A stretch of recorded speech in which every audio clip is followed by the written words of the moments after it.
Jesus, haleluya.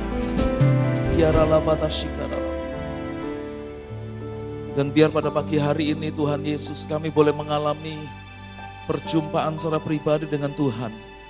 Dan kami percaya perjumpaan itu boleh mengubahkan hidup kami. Kami boleh menjadi seperti yang Tuhan inginkan. Kami menjadi seperti yang Tuhan kehendaki. Dan biar pada pagi hari ini Tuhan, ada pengurapan yang baru, ada fresh anointing.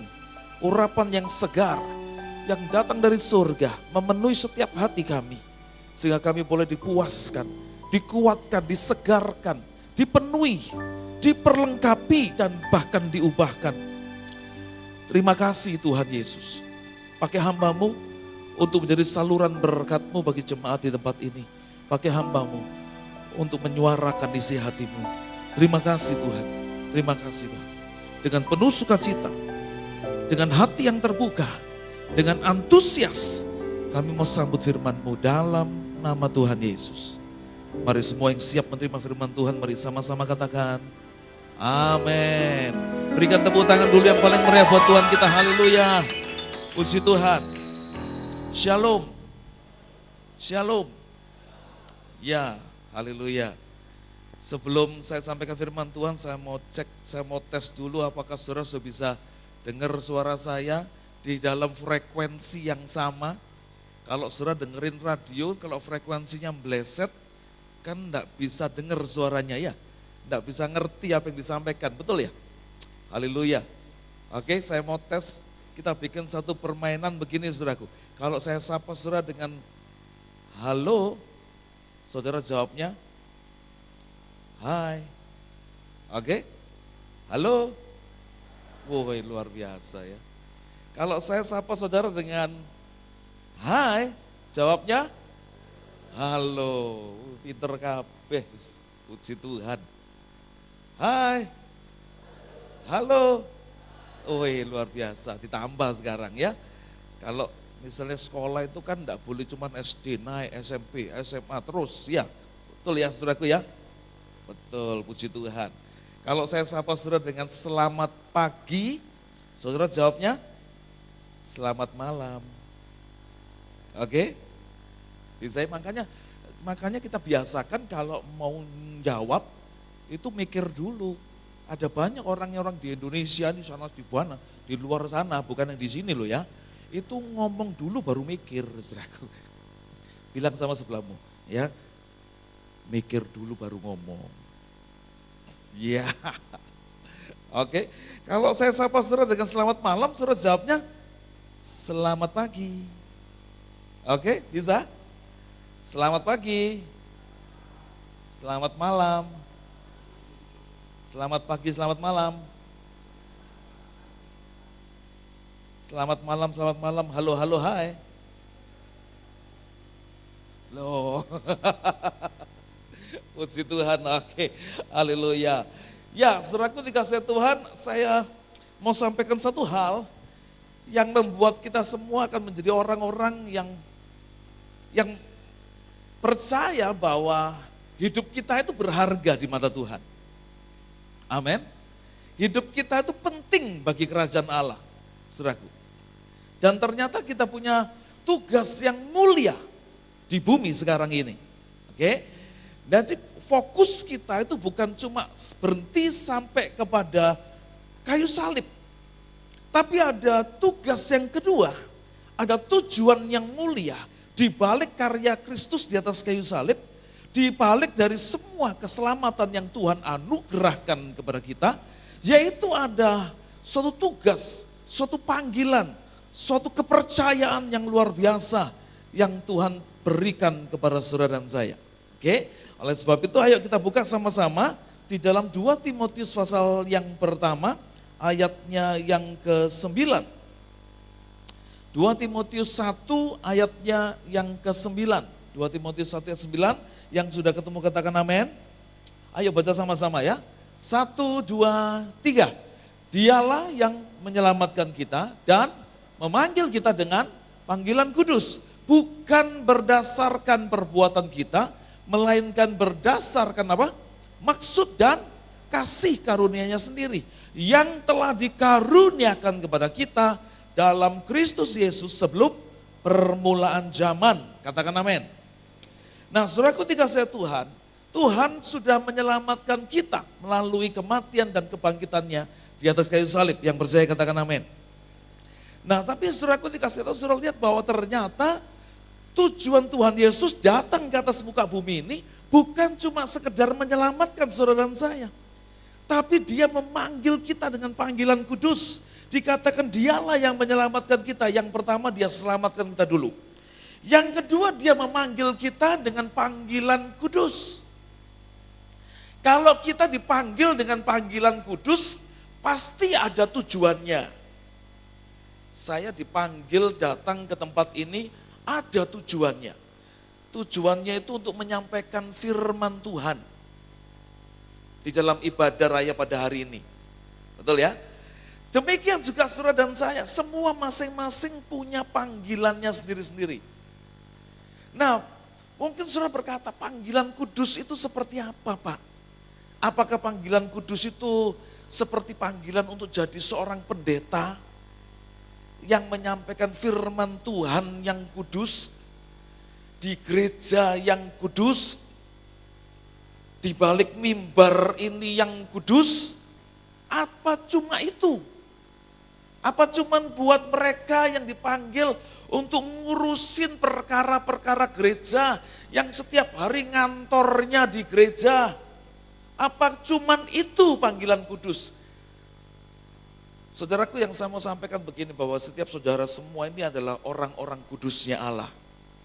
Setuju katakan amin. Kalau saudara adalah orang-orang kudusnya Allah, maka apapun yang saudara kerjakan, yang Tuhan percayakan untuk saudara kerjakan, itu menjadi kudus bagi kemuliaan Tuhan. Amin. Nah, saudaraku dikasihi Tuhan, dengan kata lain, maka saya mau sampaikan bahwa apapun juga yang kau kerjakan dengan segenap hatimu, seperti untuk Tuhan dan bukan untuk manusia, sesuai dengan kehendak Allah, itu adalah panggilan kudus.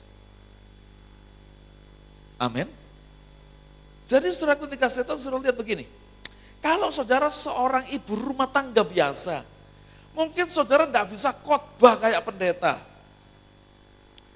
Tapi ketika saudara melakukan tugasmu sebagai seorang ibu rumah tangga, yang kau lakukan dengan segenap hatimu, setiap kali kau bekerja, setiap kali kau melakukan tugasmu sebagai ibu rumah tangga, setiap kali kau ada di tengah-tengah keluargamu, bahkan di tengah-tengah masyarakat di sekitarmu, engkau sungguh-sungguh melakukan tugasmu sebagai ibu rumah tangga itu dengan segenap hatimu, seperti untuk Tuhan dan bukan untuk manusia, sesuai dengan kehendaknya, maka saudara sedang melakukan panggilan kudus, pekerjaan kudus.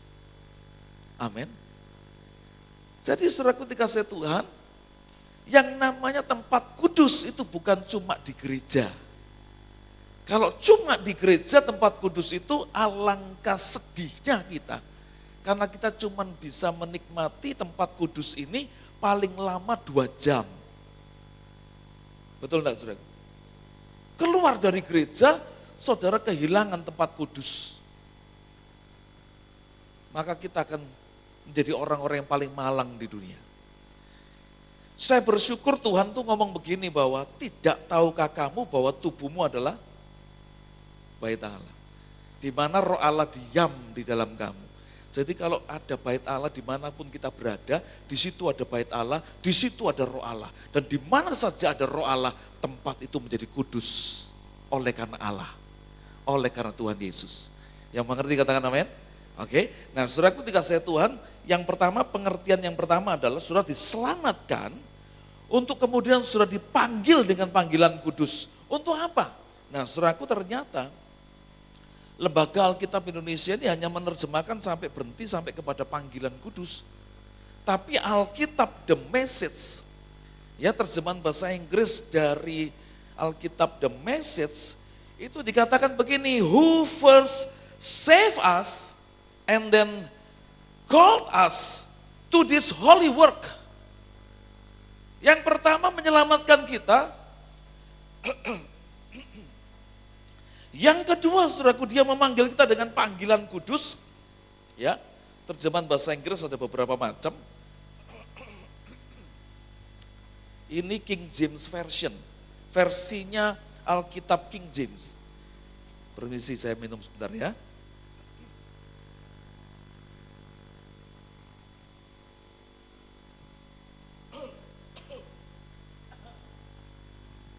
Haleluya, oke. Tapi the message ini katakan begini, who first save us and then called us to this holy work. Ternyata kita itu diselamatkan, kemudian dipanggil dengan panggilan kudus untuk melakukan pekerjaan yang apa? Kudus, holy work. Dengan kata lain, apapun yang kita kerjakan dengan kedua belah tangan kita, haruslah dikerjakan dengan segenap hati.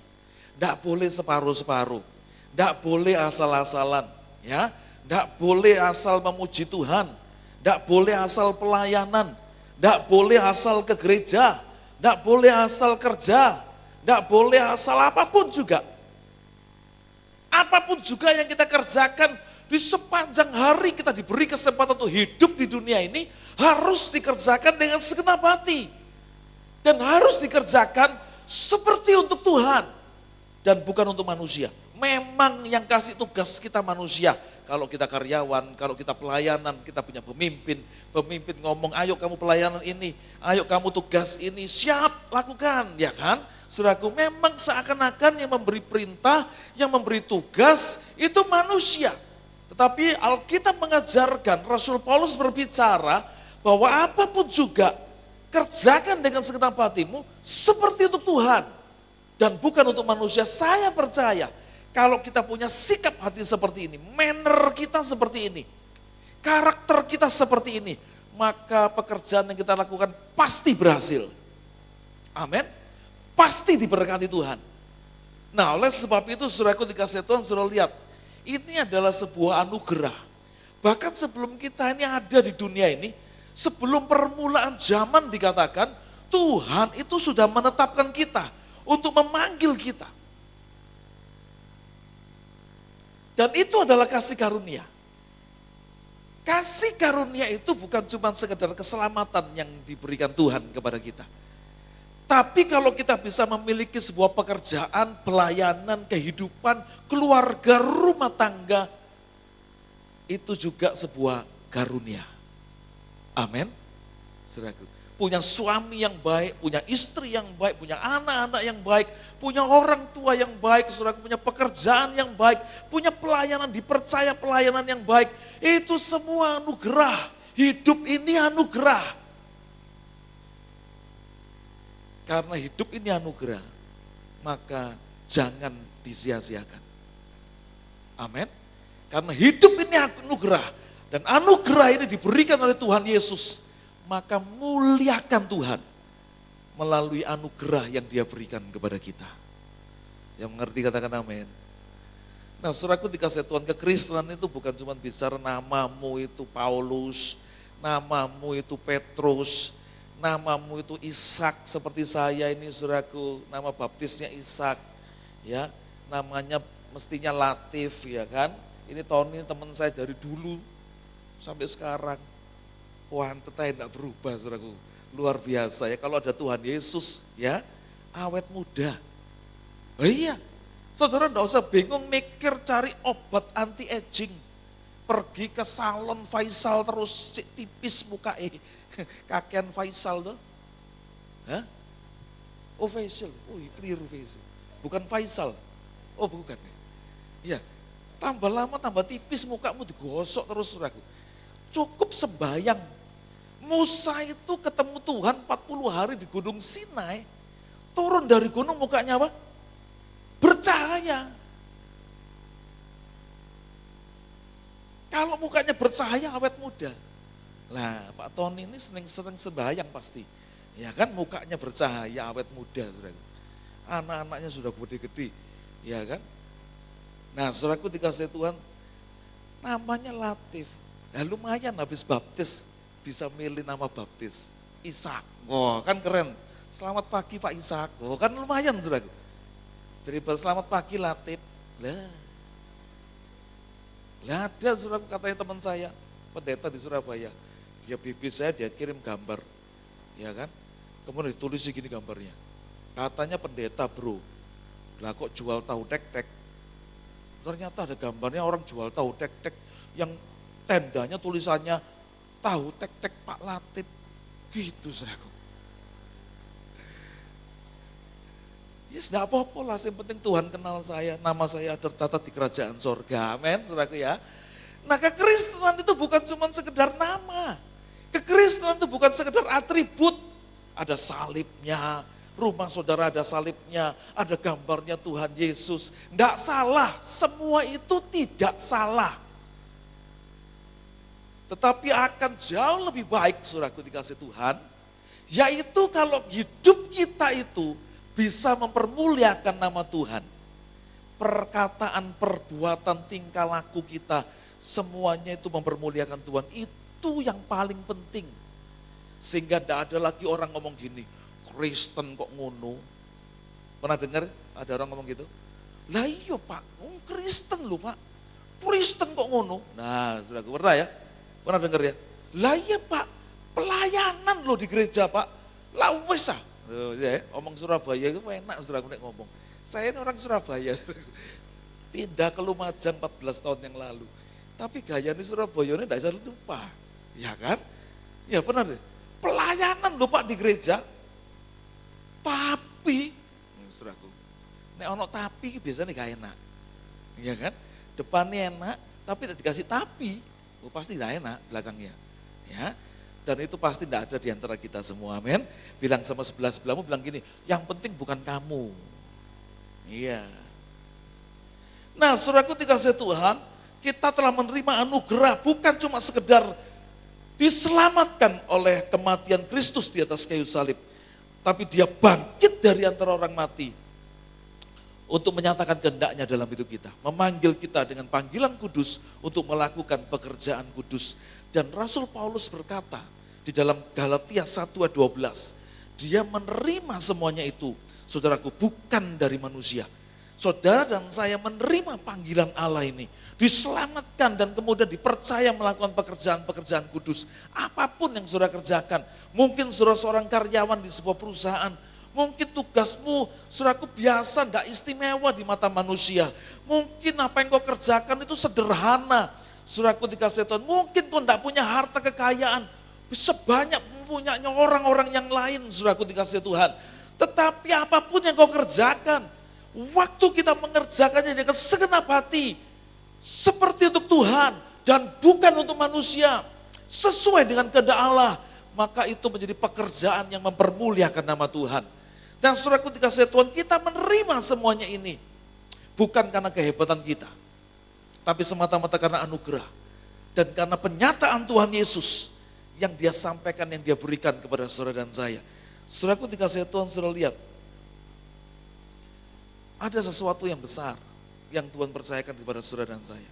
Ya, dan itu terjadinya di bumi. Maaf, saya mau sampaikan begini, saudara dengar baik-baik, dengar pelan-pelan apa yang sebentar saya sampaikan. Kita ini diciptakan, didesain oleh Tuhan, bukan untuk sorga. Halo, selamat pagi. Nah iya, puji Tuhan. Frekuensinya masih nyambung. Saya ulangi ya, nanti kita cek sama-sama ya. Ini pernyataan bukan keluar dari mulut manusia, hikmat manusia, tapi kita buktikan dengan firman Tuhan. Saudara dan saya diciptakan bukan untuk sorga. Pertama kali Tuhan menciptakan saudara dan saya, tujuan utamanya itu untuk di bumi, bukan untuk di sorga. Ya, makanya kalau saudara di bumi sekarang ini, ya jangan kudu boleh, jangan kepingin pulang ke sorga. Sorga ndak ada air mata, enak di sorga, di bumi susah, menderita, sengsara. Memang saudara, kenapa di bumi menderita, susah, sengsara? Sebab yang pertama, waktu kita hidup melakukan firman, yang pertama kali nolak, ngelawan, itu daging kita sendiri. Betul apa enggak? Betul apa enggak? Waktu Tuhan berfirman, ampuni musuhmu. Daging kita bilang apa? Kok enak? ampuni musuhmu. Ya wis, firman Tuhan ngomong gitu, apalagi pas datang ke gereja, yang khotbah bicara mengenai pengampunan. Wah ya wis, pas tepak, tertemplak, kena firman. Tapi ternyata diulangi lagi sama musuhnya. Tuhan kok pengen pindo? Sekali disuruh ngampuni, tak ampun, dah kok 2 kali. Ya kan, Tuhan ngomong apa? Ampuni musuhmu. Berapa kali? Oh iya, wis hitungan dewe. Iya kan? Bener enggak saudaraku? Ada enggak? Pernah enggak saudara ada orang ngomong gini, ya, sekali gak apa-apa. Peng pindo gak apa-apa. Peng telu hati-hati kon. Benar. Pernah enggak dengar itu? Tempeleng pipi kiri berikan yang kata firman Tuhan. Nek ping telu gak ono, pipi sing ketelu gak ono. Pipi kiri, pipi kanan ada. Sing 3 titen ono kok nek ping telu ya. Pernah enggak denger gitu? Halo? Pernah enggak ada yang denger gitu saudaraku? Hah? Yang pertama kali ngelawan tuh loh. Kalau kita melakukan firman, itu daging kita sendiri jauh-jauh. Dan sorry saudaraku, enggak usah menyalahkan iblis. Kenapa iblis enggak usah disalahkan? Seringkali kita tuh cari kambing hitam untuk menyalahkan iblis. Iblis sudah dikalahkan di atas kayu salib. Iblis tidak punya kuasa di dalam hidup kita. Hidup kita di tangan Tuhan. Kalau hidup kita di tangan Tuhan, siapa yang bisa melawan kita? Amin. Jika Tuhan di pihak kita, siapa lawannya? Amin, saudaraku. Nah kalau iblis tidak bisa melawan kita, iblis tidak berdaya sama kita, jangan nyalakan iblis. Kalau kita gagal melakukan firman itu sebetulnya ya salahmu dewe. Salah kita sendiri. Yang mengerti katakan amin. Ya. Saudaraku, kursi itu diciptakan sama pabriknya, sama desainernya. Dipakai untuk apa tujuannya? Duduk. Bisa enggak kursi dipakai buat naik anci-anci, bahasa Inggrisnya anci-anci, betulin lampu di atas. Bisa enggak? Bisa. Bisa enggak kursi kemudian kalau tiba-tiba malam-malam ada maling masuk rumahmu, waduh kaget, kursi diambil dikepruk no maling. Sukses enggak kursi itu bikin malingnya semaput? Sukses, bisa loh. Kepruk maling kaget, jeblok, saking kagetnya. Ya kan? Semaput malingnya. Tapi pertanyaannya begini, apakah untuk itu kursi diciptakan? Tidak. Kursi diciptakan untuk duduk. Bisa nggak dipakai untuk anci-anci? Anci-anci itu Indonesia ini apa tuh? Naik, ngerti pokoknya ya? Ya kan? Bisa enggak? Bisa. Bisa enggak dipakai buat melukai orang lain? Bisa. Tapi apa untuk itu kursi diciptakan? Tidak. Kalau sampai kursi dipakai untuk hal yang lain selain duduk, enggak maksimal, bahkan bisa rusak kursinya. Demikian juga hidup saudara dan saya. Kalau hidup kita sudah didesain oleh Tuhan, melakukan kehendaknya, dan kemudian kita melakukan kehendak yang lain, termasuk kehendak daging kita sendiri, hidup ini bisa rusak. Itu yang membuat kita menderita sengsara. Dunia ini menolak kalau kita melakukan firman. Betul enggak saudara? Ya kan? Nah oleh sebab itu di dunia memang banyak pergumulan. Peperangan kita itu di bumi ini saudaraku. Dan kalau sudah bandingkan dengan di sorga, ya enak di sorga karena tidak ada yang ngelawan. Daging kita tidak ada di sorga. Yang ada tubuh kemuliaan. Tidak ada yang ngelawan. Tidak ada bumi dan segala pengertiannya, keinginannya di sorga. Tidak ada. Tetapi saudaraku kita bisa menikmati sorga di bumi sekarang ini. Amin. Amin. Sudah jangan kesusunan mulai sorga. Nek kena masalah sedikit, aku lebih baik di sorga, susah aku. Ya kan? Jangan kesusu pulang sorga. Selesaikan dulu tugasmu di bumi ini, baru pulang. Setuju katakan amin? Ya kan? Tapi kita bisa menikmati sorga di bumi. Salah satu kalimat dari doa Bapak kami, tahu doa Bapak kami ya? Salah satu kalimatnya bilang begini,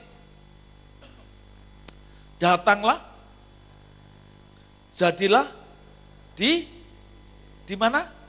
Di mana? Di bumi.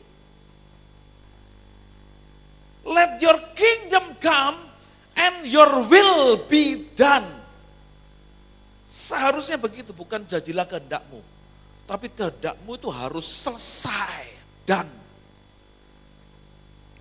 Siapa yang menyelesaikan kehendak Tuhan di bumi ini? Saudara dan saya. Amin. Amin. Nah, sekarang kita cek, benar enggak sih Tuhan menciptakan kita itu bukan untuk di sorga, tapi di bumi. Kejadian pasal 1 ayatnya yang ke-26. Saya percaya saudara hafal ayat ini. Bahkan enggak usah dibuka Alkitabnya pun saudara bisa mengerti isinya. Ya, tapi kita lihat sama-sama, ini sudah ada di depan. Ya, di LCD, di layar-layar monitor sudah ada semua. Baca sama-sama ya. 1, 2, 3. Berfirmanlah Allah, stop. Yang berfirman siapa? Yang berfirman siapa? Allah. Kalau yang berfirman Allah itu pasti benar. Amin. Kalau yang berfirman manusia itu bisa salah. Tapi yang berfirman siapa? Allah. Berarti ini pasti benar. Oke, lanjut. Baiklah, ayo baca 1, 2, 3. Baiklah, kita menjadikan siapa? Manusia. Coba bilang sama sebelahmu, kamu termasuk manusia apa bukan? Maaf saudara. Kalau saudara kita semua ini termasuk manusia, berarti yang dimaksud itu kita. Yang dimaksud ayat ini siapa? Kita. Betul ya? Oke, lanjut. Menurut gambar dan rupa kita, supaya, stop. Kalau ada kata supaya, maka kalimat selanjutnya itu pasti menjelaskan kalimat sebelumnya. Ya gitu ya, betul ya? Supaya itu mengandung arti tujuan. Maksud, supaya minum obat, supaya sehat, sembuh dari sakit.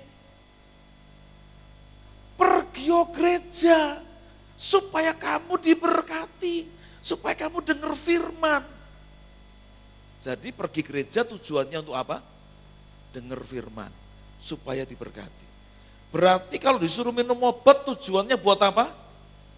Sembuh dari sakitnya. Amin.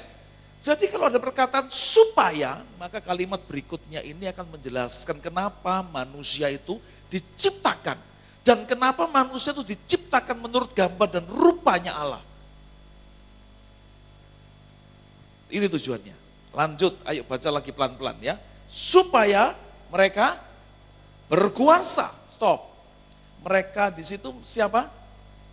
Kita, manusia. Manusia itu saudara dan saya. Oke, saudaraku. Supaya mereka apa? Berkuasa. Allah mendesain kita untuk jadi penguasa, bukan pecundang.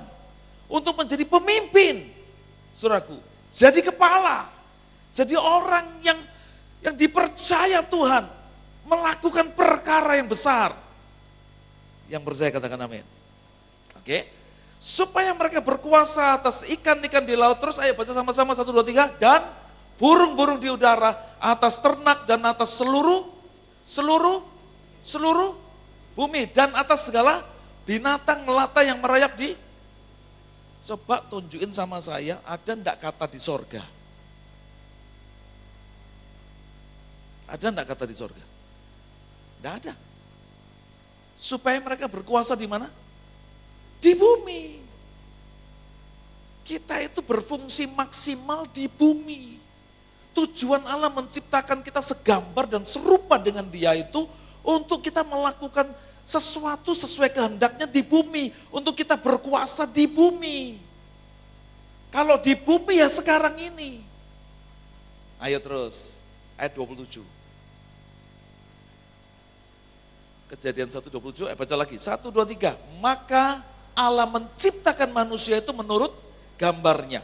Menurut gambar Allah diciptakannya dia, laki-laki dan perempuan diciptakannya mereka. Jenisnya cuma ada berapa manusia? 2. Tidak ada jenis ketiga. ACDC tidak ada. Ladyboy tidak ada. Hombreng tidak ada.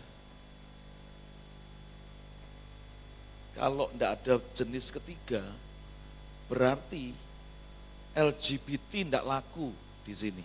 Tahu LGBT? Lesbian, gay, biseksual, transgender. Yang berapa bulan, setahun yang lalu rame di media sosial. Sudah disahkan hampir di seluruh negara bagian Amerika bahwa gereja harus bisa memberkati mereka yang menikah sejenis. Kalau enggak, dituntut masuk penjara. Sudah ada yang masuk penjara karena menolak. Menikahkan Jono sama Joni. Jono sama Joni ya bilang gini, John, nikah sama aku ya John. Jono bilang gini, ya wis Joni, sambil gini-gini. Sing di sing wedok, sing di sing lanang. Jono ketemu Joni. Apa sudah ada? Ada. LGBT namanya. Lesbian, gay, biseksual, transgender. Itu sebabnya kita berdoa buat mereka. Kita tidak benci mereka, kita mengasihani jiwa-jiwa mereka. Amin. Amin. Oke. Cuman pada berapa tadi jenisnya? 2. Lanjut.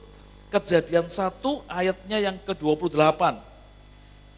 Ayo lagi baca 1, 2, 3. Allah memberkati mereka. Lalu Allah berfirman kepada mereka. Kalau Allah berfirman berarti ada instruksi. Ada perintah. Tujuan diberikan.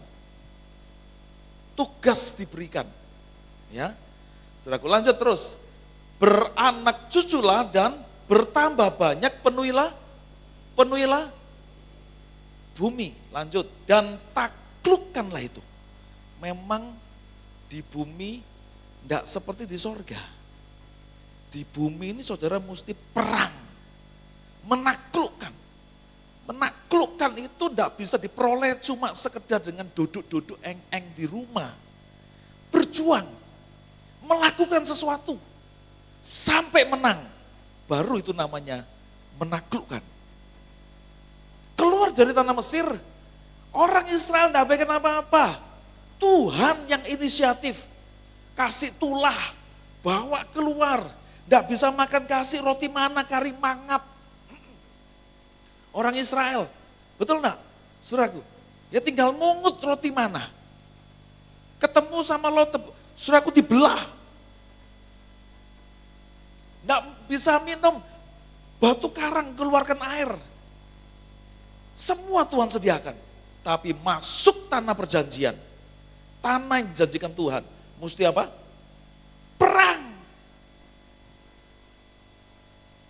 Makanya kemudian Tuhan ganti Musa jadi Yosua. Dengan Yosua. Tuhan tahu persis orang-orang yang tepat di posisinya masing-masing. Amin. Yang jago perang itu Yosua. Yosua itu mulai jadi abdinya Musa sampai jadi panglima perangnya Musa. Dibimbing, dididik, dilatih, diarahkan, dipersiapkan oleh Musa. Menjelang kematiannya Musa melepaskan berkatnya. Ada regenerasi, ada suksesi. Saudaraku. Dan untuk bisa merebut tanah perjanjian, mesti perang, mengalahkan Yeriko, mengalahkan Ai, dan terus sebagainya. Itu sebabnya kita mesti menaklukkan bumi. Dan kalau bumi perlu ditaklukkan, ya enggak bisa, saudaraku. Yang namanya menaklukkan itu dengan santai.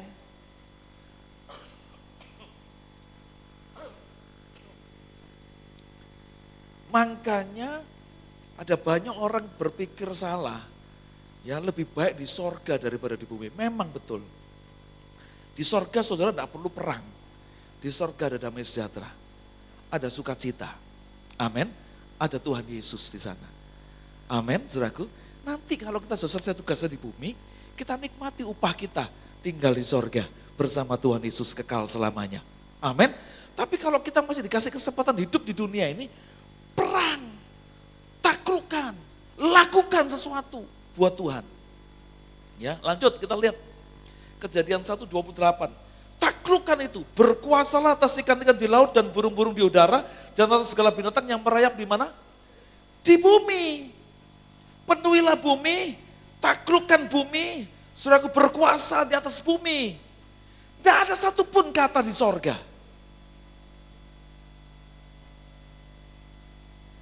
Jadi saudara dan saya didesain dengan tubuh bumi, untuk tinggal di bumi, untuk berkuasa di bumi, untuk menaklukkan di bumi, untuk beranak cucu di bumi. Dan di sorga tidak ada kawin mengawinkan lagi. Kita hidup kayak malaikat, ya. Jadi tidak ada itu kalau saudara melakukan kehendak Allah seperti yang orang lain gitu ya, kepercayaan lain.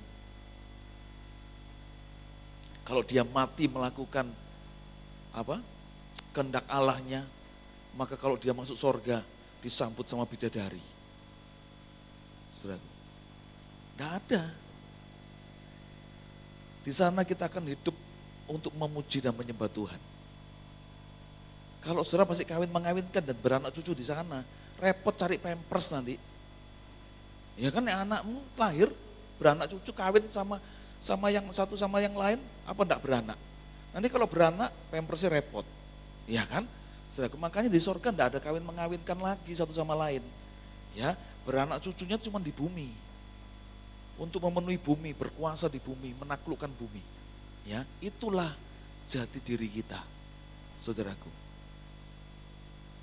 Dan ternyata menurut kitab Mazmur pasal 90, hidup kita di bumi ini terbatas. Ayat yang ke-10 coba saudara lihat. Mazmur 90 ayat 10. Masa hidup kami berapa? 70 tahun. Dan jika kami kuat 80 tahun. Dan kebanggaannya adalah kesukaran dan penderitaan sebab berlalunya buru-buru dan kami melayang lenyap. Saudaraku, umur kita terbatas. Kita tidak bisa hidup untuk selama-lamanya di bumi. Karena saudaraku, tugas kita itu di bumi ini untuk menaklukkan bumi, melakukan kehendak Allah di bumi. Kalau sudah selesai ya balik surga. Amin, saudaraku. Ya, tinggal di sana. Yang di sana itu kekal selamanya. Ngerti maksudnya? Banyak orang beli, Pak, kasih kota kosong aja. Harganya tak tulis dewe. Tujuannya buat apa? Korupsi. Harganya 100, bilang sama kantornya 200. Yang 100 masuk kantongnya sendiri.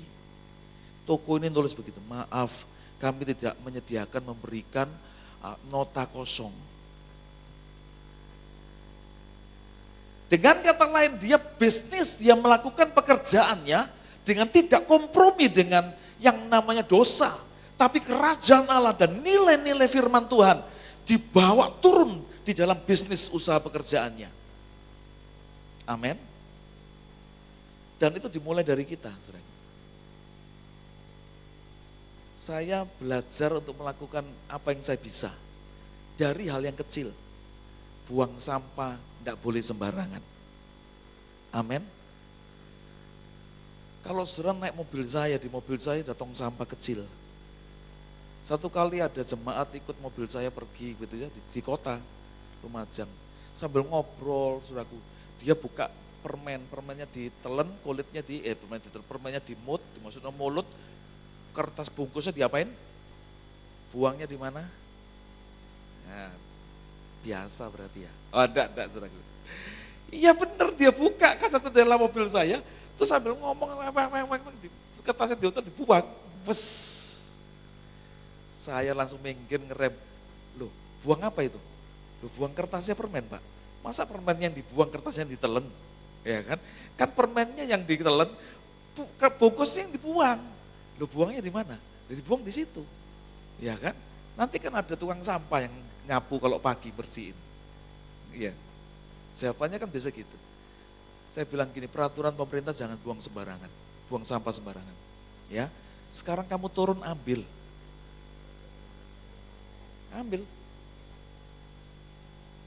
Di mobil ada tong sampah. Di rumah saya ada tong sampah 3 macam, sampah kertas, plastik, organik. Jadi kami berusaha, saudaraku, untuk hal-hal yang kecil yang kami bisa, itu kita lakukan. Ngajari jemaat khotbah di mimbar, harus juga dilakukan di rumah. Amin. Tidak cuma di mulut, lakukan. Apa yang kita bisa, semaksimal mungkin. Nah saudaraku dikasih Tuhan, tujuan utama Allah menciptakan kita, itu di bumi. Saudaraku dikasih Tuhan. Sorga itu upah kita. Sorga itu rumah kita yang kekal. Sorga itu tempat kita berkumpul bersama Tuhan Yesus yang selalu kita rindukan. Amin. Tapi kalau sampai saat ini, saudara dan saya masih diberi kesempatan hidup di dunia ini, itu tandanya Tuhan masih mempercayakan tugas untuk kita selesaikan di bumi ini. Dan jangan sia-siakan setiap waktu yang ada, karena waktu ini berlalu dengan cepat. Saudaraku, dan waktu kita hidup di dunia juga terbatas. Usia saya sudah 52 tahun. Ya. Kalau Alkitab itu dibatasi 70 tahun, ayo dihitung, sisa hidup kita tinggal berapa. Oke, kita kuat, jaga makan, olahraga, fitness, wih luar biasa. Dikarunia Tuhan juga, ya kan, umur yang ditambah sampai 80, ayo hitung. Karipiro. Jadi kalau ada orang yang ulang tahun, itu jangan enak-enakan. Kenapa? Orang yang ulang tahun itu berarti jatah hidupnya berkurang 1 tahun. Nah saudaraku dikasih tahu itu sebabnya, ayo kita manfaatkan waktu yang ada. Dengan cara apa saudaraku? 1 Petrus 4 ayat 2. 1 Petrus 4 ayat 2 bilang begini, supaya waktu yang sisa jangan kamu pergunakan menurut keinginan manusia, tetapi menurut apa? Kehendak Allah. Bagaimana kita bisa mengerti kehendak Allah kalau kita tidak pernah baca firman Allah? Bagaimana kita bisa melakukan kehendak Allah kalau kita tidak ngerti tentang kehendak Allah? Bagaimana kita bisa mengerti kehendak Allah kalau kita tidak pernah baca firman Allah? Betul gak? Yang setuju katakan amin. Itu sebabnya dimulai dari baca firman, dengar firman. Kemudian saudaraku, waktu kita mulai mengerti tentang firman, maka kita bisa melakukan firman Allah. Ya, pertanyaan begini, kadang-kala kita melihat ada orang dikhotbahi bolak-balik, diomongi bolak-balik, ya enggak berubah.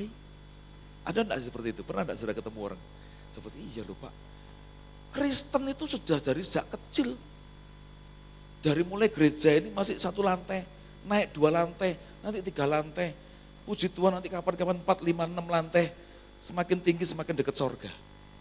Puji Tuhan. Enggak, ya bercanda, saudaraku. Sorga yang kita bawa turun ke bumi ini, amin. Saudaraku, nah saudaraku sudah Kristen Pak, tapi kok ya perbuatannya puancet aja, ya enggak berubah. Yang membuat kita mengerti tentang firman, itu hanya Roh Allah. Di dalam 2 Korintus pasal 3 ayat 17. 2 Korintus pasal 3 ayat yang ke-17 dikatakan begini, sebab Tuhan adalah Roh, dan di mana ada Roh Allah, di situ ada kemerdekaan. Kemerdekaan dari apa? Yang pertama, kemerdekaan dari dosa. Yang kedua, kemerdekaan untuk melakukan kehendak Allah. Waktu kita melakukan kehendak Allah, tidak ada lagi yang menahan, tidak ada lagi yang menghalangi. Daging kita ini takluk oleh kehendak Roh. Kita mengerti, pikiran kita bisa dimerdekakan dari semua selubung-selubung yang menutupi. Kita ngerti firman Allah. Dikhotbah di gereja, kita ngerti. Kita baca Alkitab di rumah, kita ngerti. Dan kalau kita ngerti, kita bisa melakukan kehendak Allah. Saudaraku dikasih Tuhan. Karena minta maaf saudaraku.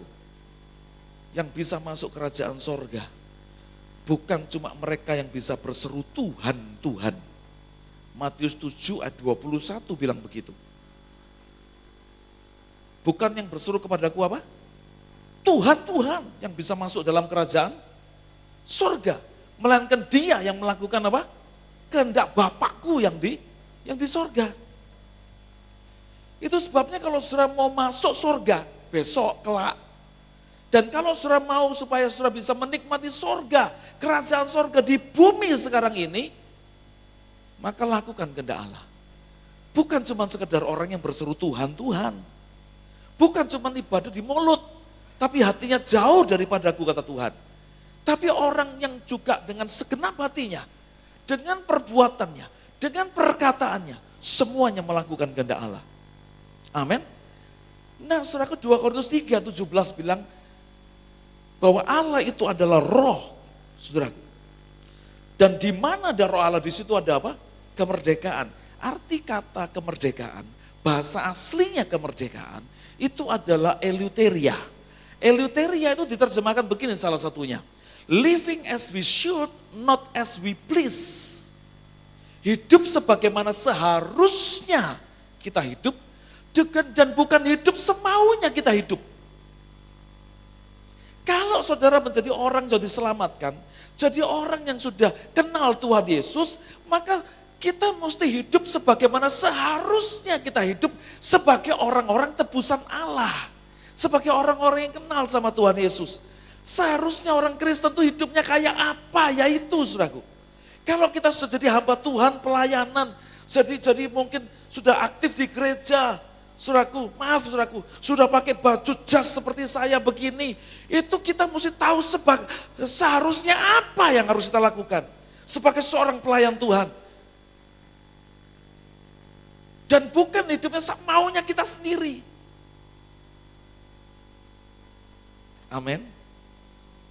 Itu tanda bahwa roh Allah ada di dalam diri kita. Kita merdeka melakukan kehendak Allah. Merdeka melakukan firman Tuhan. Daging kita salibkan. Daging kita tunduk sama kehendak roh.